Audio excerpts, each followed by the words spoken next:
agree with you that we can do things together in a cooperative way. But I'm really bemused and I'm actually quite frightened by your phrases that we should remove competition over taxation, over social policies, over the way that countries can look and encourage people to come to their countries or inward investment.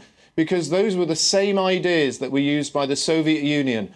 They said that we could have a single tax. No, Philip. Look at what happened to Ireland. Look at what happened to Ireland. That was the history. And the crisis that Ireland went through because of their fiscal policies. But Ireland replaced a private debt. Yes, Ireland replaced a private debt from French and German banks and have made it a public debt on the Irish people to pay back that debt for generations to come. Right. Ireland have lost 159,000 of their young and talented people. Ireland will have deep depression in terms of their debt repayments for years to come. They are not as competitive. And one thing that's made them competitive is their ability to have lower taxation. To attract companies. Because they're in this fiscal war.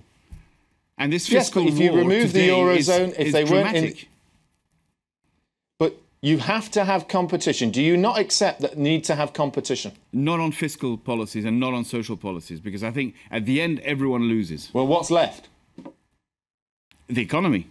Right. I'm not saying that the enterprises... Which is fiscal and social. No, I'm not saying that there should be no competition between enterprises. I think there should be no competition between states inside the European Union on fiscal and social policies, because at the end we're going always to the bottom, and if we go to the bottom then we have no more social protection and we have very low... Not necessarily. That's the worst case scenario, and I don't believe that's necessary. But one thing you're talking about is competition between businesses.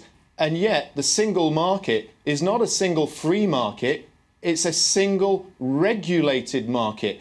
And all you're simply doing with that is removing competition, aiding the large corporates and small businesses lose out. That's the impact of excessive regulation. For example, in the United Kingdom, nearly 10%, 160 billion of our GDP is caused by European regulation. That's too high. And that's what's happening across Europe.